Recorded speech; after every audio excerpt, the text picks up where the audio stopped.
Let's talk some high school football. Jeff, why don't we go there? What do you Go think? for it. All right, so it's great to get a few minutes with PIAA 4A State Champion Aliquippa Quips football head coach Mike Warfield. Coach, thanks so much for giving us the time today. Oh, I appreciate you guys having me on. Sincerely appreciate it. Thank you. So before we get started on the discussion, I got to tell you, Mike, and I don't know how often you hear it, is somebody who lived in Pittsburgh for a while. You just hear people yelling Aliquippa all the time.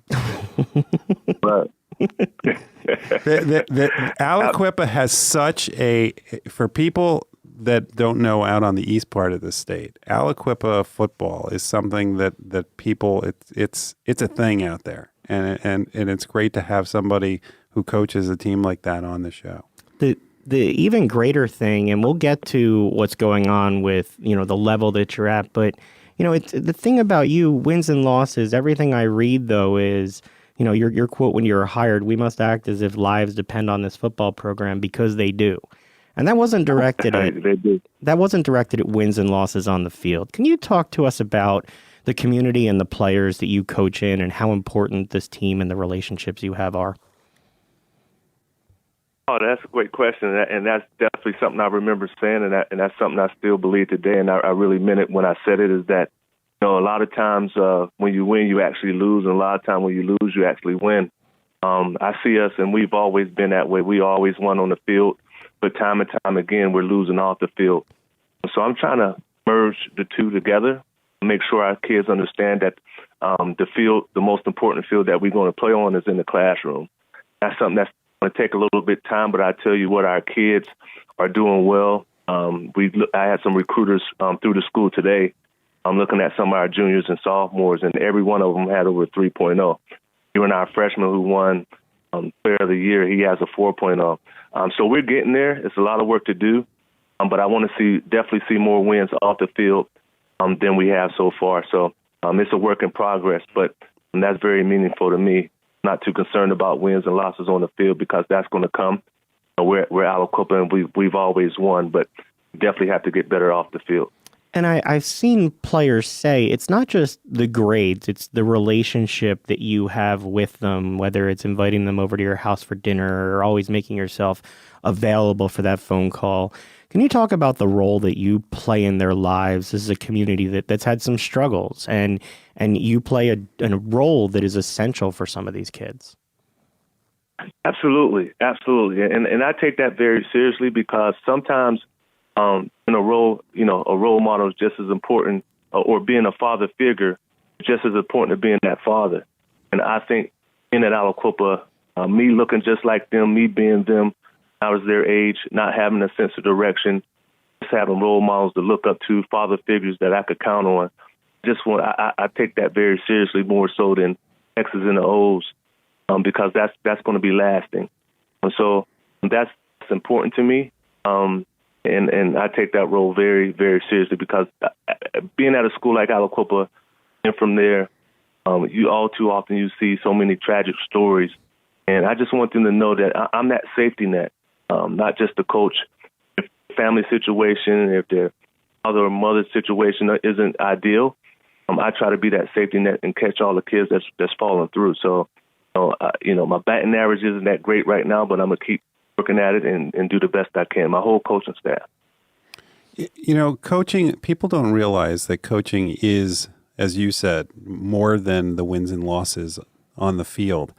Has it gotten harder as a high school coach as the landscape has changed, as money has entered more into the equation? Not necessarily. I think on the high school level, and sometimes I laugh because you see some of these high school coaches think they're in the NFL or have that mindset or that mentality at the NFL. I always try to remind myself, look, Mike, you're a step above Pop Warner. I basically pay them to coach. So I try to stay grounded in that way. And the most important thing for me to try to get these kids off on the right path in life outside of high school. And, immediately after the championship game, I had a team meeting with our team. I said, this is great. This is something you should celebrate. You should be proud of. But you shouldn't let this define who you are as a person moving forward.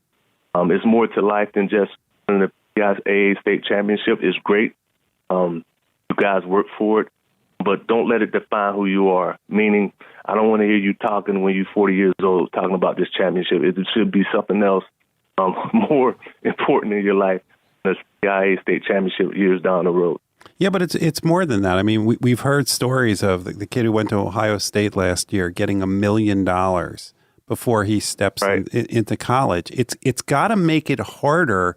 I mean, if you have the next great high school prospect, it's got to make it harder for you to keep these kids grounded and to understand what life is about, as opposed to all of a sudden seeing at that young an age with so many people that could influence their lives in the wrong way, being the one that has to help the families point them in the right direction. I totally agree. I mean, there for these kids nowadays, there are a lot of distractions. What you just mentioned, Twitter, IG, Facebook, everyone's seeking that next thing to be recognized for. And, I spoke with a gentleman today, our assistant principal, about some of our kids are doing well, but what's going to happen to our kids when the noise stops, the ball stop bouncing? That's something where we have to do better at. Let our kids understand that at some point in your life, the recognition, the fame, or the little, my wife calls it local celebrity-ness, will be over. And what you're going to do when it's quiet, you have to go to work and it's quiet. You don't get the recognition that you used to. So it's tough in a way, but I think that's individual. I know we have a couple kids that's getting some offers at a young age, but these kids are doing well. One has a 4.0 in the classroom, one has a 3.5, and it's not good enough to go to a Power 5. It's not from Aliquippa. So you always, at the end of every text I send the kids, at every conversation I have with the kids, my last 2 words is keep working. As long as they do that, they'll be fine. But I do agree with you. It's tough now because there's so much coming at them and so many distractions, and it's immediate. Your cell phone, you could get self-gratification immediate. So that is tough. Tell me a little bit about last season. You guys obviously overcame to win the state title, but I mean, you talk about the challenges. You had a player that was critically shot. You had a linebacker that had a knee injury. You lost another player to a broken collarbone. Your quarterback has to move out. You have to start a sophomore. And yet here you are with basically what's a short roster against larger teams, and you win. Tell me about that as a coach, to overcome so much, to be able to stand in that locker room with those men and give them that speech afterwards. Yes, it was. I tell you what, it started off, we start spring ball. It started off rough.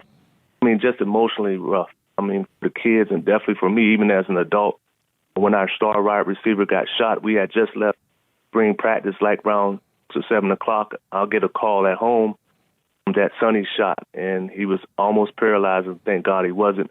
But he's still physically trying to get back on his feet. So we had a lot of up and downs, a lot of key injuries, but kids stayed the course. I give a big credit to our coaching staff. They stayed the course. They continued to work. They started believing, and we just had a great one. And I'm so proud of their accomplishments, and I think they could take this into life, that there are going to be ups and downs in your life. There are going to be struggles. There are going to be battles. You're going to be behind at times. But long as you keep working, something positive is going to come out of the situation. So, yes, it was a tough year, but I'm so proud of the kids and how they maintain their focus and continue to work and keep working. So you win the title with 32 kids on a roster against a team that had 80 kids on the roster. And for our listeners who aren't familiar, the Pennsylvania Athletic Association has 5 different levels. It's based on school size, success, transfers, etc. So you play at 4A, and even that is a stretch for you. You win the title shorthanded, and all of a sudden, tell us what happened. You get a notice that that's not good enough anymore? Yes, we got a letter saying because of the PIAA has they call it a competitive formula, competitive balance formula, where to me it's just an attempt to try to legislate who wins and lose. And it's based on 3 categories. It's based on enrollment, based on the number of transfers, and it's based on success points. And Aliquippa has always been a 1A school. We have 115, 16 boys from 9th to 11th. That's where they classify the number of boys you have from between 9th and 11th grade. We are a single-A school. We always have been a single-A school. We had the competitive spirit before the competitive formula was even initiated. We always played up to 3A. We never played 1A because we wanted to compete. But at some point, it gets for the detriment of our kids' health and safety. Now we were playing 3A. But when the rule was initiated, instead of starting us from our enrollment, which is 1A, it started us from where we chose to play at, forced us to play 4A. So this is 100 kids playing against 300 and 400 kids.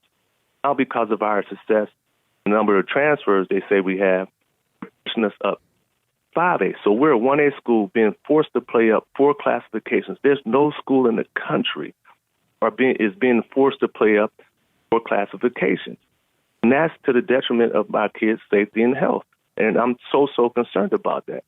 We're not asking for any sympathy. We're not asking for a special favor or handout, just asking them to follow their formula. The first part of their formula is enrollment.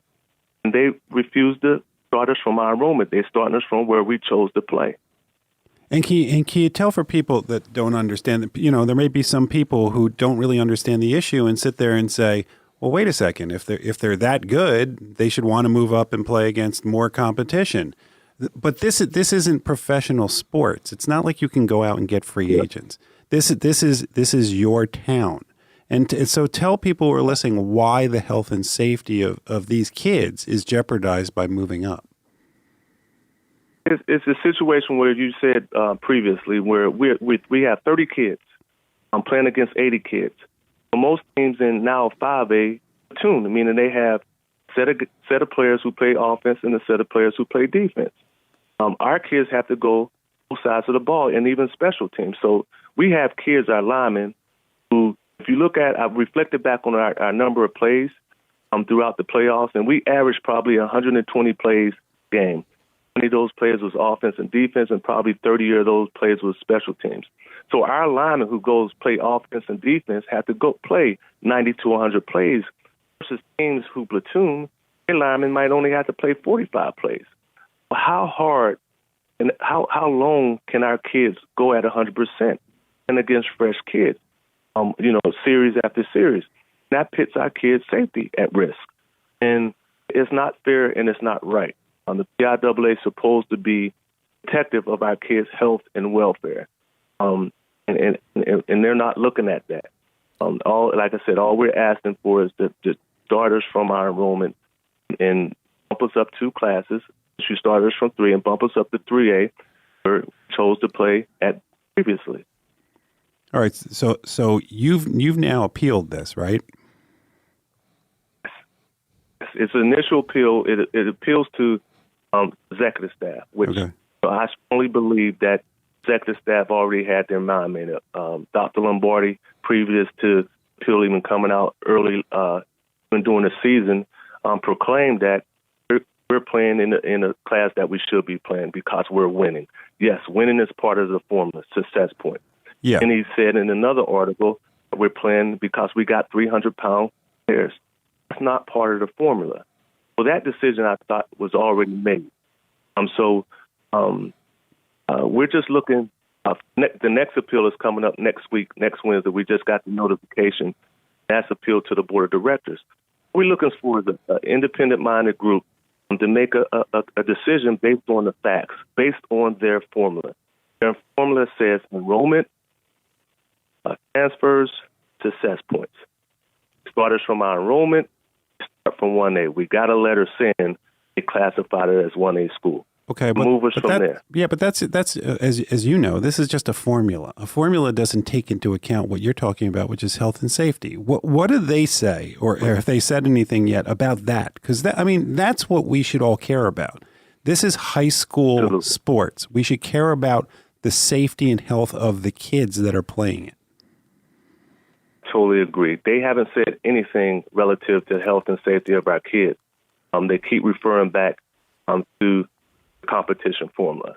They keep referring back to our transfers, our success points. We could argue our transfers. Our kids are very transient. We're a low-income area, very low-income area. Our kids are moving and trying to survive. They haven't said anything about the health, safety, and the risk putting our kids in. You have 100 kids and against schools have 500, 4 or 5 times as many as we do. And that's very dangerous physically and mentally for our kids' sake. And I'm really, really concerned about it. I just hope they take that into consideration, but they haven't yet. To my knowledge, all they're saying is based on the formula. And they keep referring back to the formula, not looking at the risk that they're putting our kids in. Well, look, we hope you start to get some answers to your questions. We hope that they start to consider the health and safety of the players, and we definitely look forward to following what happens and hope to stay in touch with you so that you can hopefully just lead your team and not have to worry about the politics of what level they're playing at. I sincerely appreciate it, and thank you guys so much for having me, and thank you a lot. You have a wonderful day.